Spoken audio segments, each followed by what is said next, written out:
Audits people, yes, it's a thing. If you are a boat business owner or looking to become a boat business owner, come here. I got something to tell you. Schedule C audit, which is already a flag in and of itself. Those are higher risk.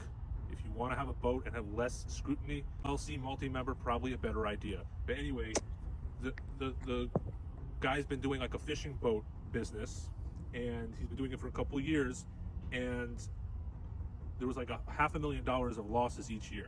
Crazy. Maybe a big boat, lots of expenses. He's trying to make money, but he didn't those years. So of course the IRS audits people, because when there's a big loss on a Schedule C, it's an automatic high risk audit. And boats are high risk because everyone knows a boat can be used a lot for personal. So the IRS was coming in and saying, this thing's probably personal. Prove it to us that it's not personal.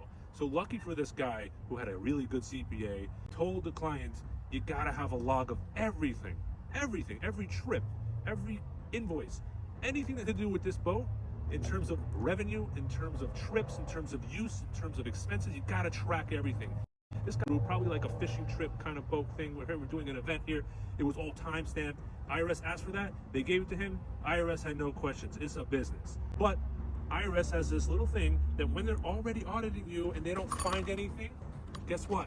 They come in and swoop for whatever they can grab because they feel like silly that they just audited something that they're not going to get any money for. So they started asking for invoices for big ticket items. And the guy produced most of them. Now there was a $400,000 tax that they were trying to get by disallowing all the deductions, saying it's all personal.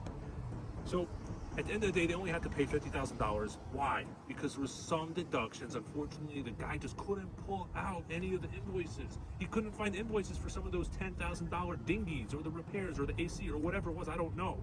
But that's where they got dinged. They didn't have any records. Remember, it was a couple of years ago. Let's say it was 2021, 2022, and 2023 as an audit. The guy didn't really have records anymore in 2021 because he didn't keep good records. So IRS could go back a couple of years. So records are so important. Logging your use is so important. I can't express it anymore. If you can do anything, especially about business, make sure you do the right documentation and record keeping. Have a great day. Stay out of jail.